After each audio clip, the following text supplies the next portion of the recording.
नमस्कार दर्शक बंधु सुभद्रा योजना को नहीं वर्तमान आउ किछि समस्या देखागलानी बा लोक मानक मन रे एही सब प्रश्न मध्य उठुछि जे सुभद्रा योजना रे जे टंका मिलिबो ताहा किस्ती रे मिलिबो ना एका संगरे मिलिबो एवं टंका डायरेक्ट आपण कैश पाइबे ना आपण को भाउचर आकार रे मिलिबो एवं सेही भाउचर को आपण केउ केउ काम रे व्यवहार करि परिबे सेथिरु आपण टंका उठाई पारिबे कि नाही एवं टंका फेराइबे केबे किपरि फेराइबे जदि न फेराई पारिबे कौन हेबो एमिति आहुरी अनेक गुडी प्रश्न। तो आज रही वीडियो रे आंबे माने संपूर्ण एहार डिटेल्स विषय रे आलोचना करिबा।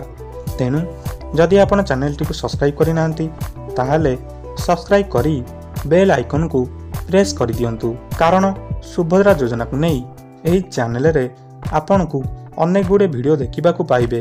तो दर्शक बंधु सुभद्रा योजना रे जो टंका मिलिबो ताहा एका थरे कि मिलिबो ना किस्ती रे मिलिबो आपण ताकू किपरि खर्च करि पारिबे केवल जिनिस पत्र किनि पारिबे ना सेथिरे अन्य कोनोसी आपण डायरेक्ट कैश रूप रे जिनिस किनि पारिबे। तो एहा कुआ जाउछि जे सुभद्रा योजना रे आवेदन करिबा पई महिला जनक ओडिशार बासिंदा होइतिबा दरकार एईटा निश्चिंत दरकार केवल विवाहित महिला माने ही एहाकू अप्लाई करि परिबे।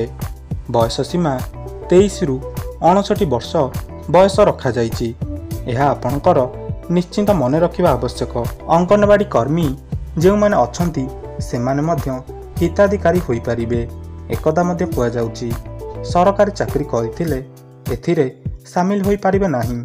गोटिए परिवार रे केवल जन को मिल पारिबो एही सुभद्रा योजना टंका जदि राशन कार्ड अलग अलग अछि तेबे अन्य जन को मिल पारिबो बोली मध्य कुआ जाउछि। एहा परे देखंतु आमे जानिबा कि सुभद्रा योजना रे शामिल हेबाकु हेले आवेदन करिबा पई केउ सबु डॉक्यूमेंट र आवश्यकता रहिछि।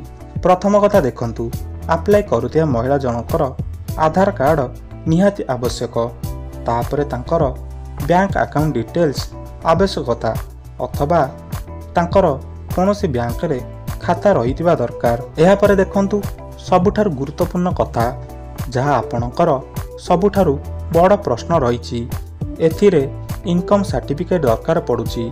तेणु आपण माने पचारुछंती कि जेहेतु आगामी दिन रे सुभद्रा योजना ऑनलाइन रे आवेदन आरंभ होई जिवो ता पूर्वरु आपणकू सबु डॉक्यूमेंट प्रस्तुत करने को पड़ो जेहेतु एथिरे कुहा जायछि कि इनकम सर्टिफिकेट दरकार।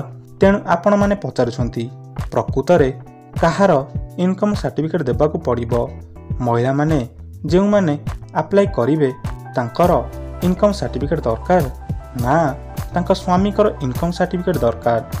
देखंतु प्रथम कथा आपण को कहि रखुछि जणे विवाहित महिला चाहिले निज नाम रे इनकम सर्टिफिकेट आवेदन करी बाहर करि परिबे एवं सही महिला जनक सुभद्रा योजना रे तांको नाम रे बाहर थिबा इनकम सर्टिफिकेट देई मध्य पारिबे।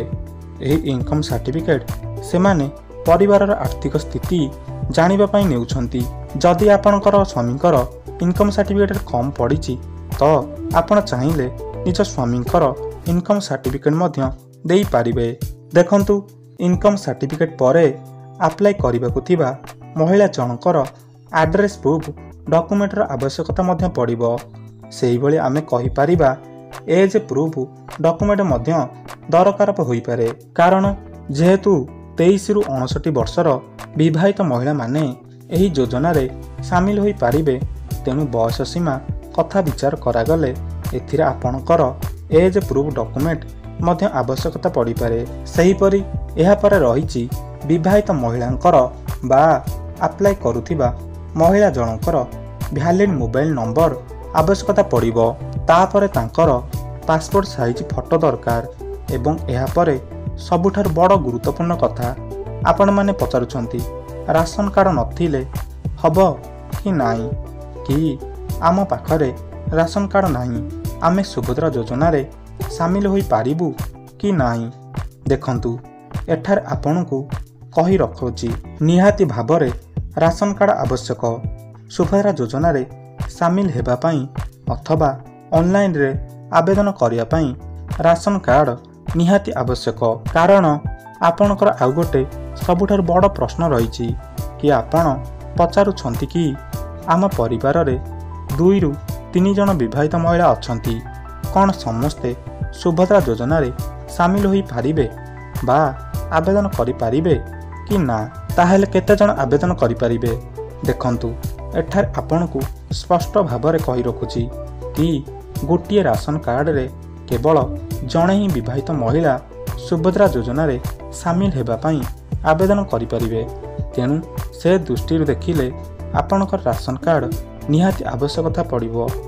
ସୁଭଦ୍ରା ଯୋଜନାରେ ସାମିଲ ହେବା ପାଇଁ ବା ଆବେଦନ କରିବା ପାଇଁ ଏହା ନିହାତି ଆବଶ୍ୟକତା ଦରକାର। ତ ଏହା ଗଲା ସୁଭଦ୍ରା ଯୋଜନାରେ ଯାହା ସବୁ ଡକୁମେଣ୍ଟର ଆବଶ୍ୟକତା ଦରକାର ଥିଲା। ଦେଖନ୍ତୁ, ଏହାପରେ ଆଉ ଗୋଟିଏ ପ୍ରଶ୍ନ ମଧ୍ୟ ରହିଛି।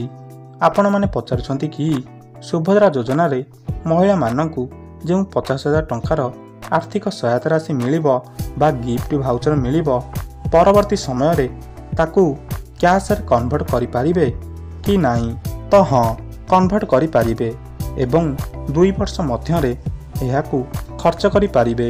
ଏହାପରେ ଆଗାମୀ ଦିନରେ ଏହି 50,000 ଟଙ୍କା ଫେରସ୍ତ କରିବେ କି ନା ଫେରସ୍ତ କରିବେ ନାହିଁ? ଦେଖନ୍ତୁ, ଏହି ସବୁ ତଥ୍ୟ ଏପର୍ଯ୍ୟନ୍ତ ସଠିକ୍ ଭାବରେ କୁହାଯାଇ ନାହିଁ, କେବଳ ଆଲୋଚନା କରାଯାଉଛି। ପ୍ରକୃତରେ ସୁଭଦ୍ରା ଯୋଜନା ପାଇଁ ଏପର୍ଯ୍ୟନ୍ତ କୌଣସି ଅପଡେଟ୍ ଆସିନାହିଁ ଯେ ପ୍ରପର ଗାଇଡଲାଇନ୍ ଆସିନାହିଁ। କେଉଁମାନେ ରଖିବେ, କେଉଁମାନଙ୍କୁ ବାଦ୍ ପଡ଼ିବେ? ହୁଏତ ଏହା ସତ୍ୟ ହୋଇପାରେ କି ପ୍ରତ୍ୟେକ ପରିବାରରେ କେବଳ ଜଣେ ମହିଳାକୁ ହିଁ ଏହା ମିଳିବ ଏବଂ ଡକୁମେଣ୍ଟସ୍ ଯାହା ସବୁ କୁହାଯାଇଛି ତା ଭିତରୁ କିଛିଟା ଡକୁମେଣ୍ଟସ୍ ଲାଗିପାରେ। ଦେଖନ୍ତୁ, ଏଠାରେ 25,000 ଟଙ୍କାର 2ଟି ଭାଉଚର ଦିଆଯିବା କଥା କୁହାଯାଇଛି। କାହିଁକି ନା ତାର ଟାଇମ୍ ଲିମିଟ୍ ରଖାଯାଇଛି ଯେ 50,000 ଟଙ୍କା ଆପଣ 2 ବର୍ଷ ଭିତରେ ଖର୍ଚ୍ଚ କରିପାରିବେ। ଏହାର କଣ୍ଡିସନ୍ ହେଉଛି ଯେଉଁ ଭାଉଚର ବା କ୍ୟାଶ୍ ଭାଉଚର ଆପଣଙ୍କୁ ମିଳିବ 25,000 ଟଙ୍କାର 2ଟି, ସେହି 2ଟି ଭାଉଚରକୁ ଆପଣ 2 ବର୍ଷ ଭିତରେ ଖର୍ଚ୍ଚ କରିପାରିବେ।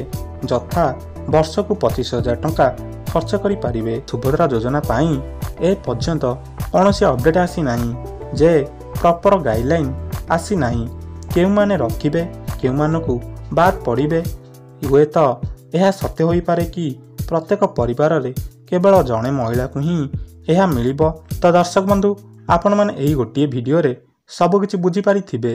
ଯଦି ଆପଣଙ୍କୁ ଭିଡ଼ିଓଟି ଭଲ ଲାଗିଲା, ଇନଫର୍ମେଟିଭ୍ ଲାଗିଲା, ତେବେ ଭିଡ଼ିଓଟିକୁ ଲାଇକ୍ କରନ୍ତୁ ଏବଂ ଏହିଭଳି ଅପଡେଟ୍ ପାଇବା ପାଇଁ ଚ୍ୟାନେଲଟିକୁ ସବସ୍କ୍ରାଇବ୍ କରି ରଖନ୍ତୁ।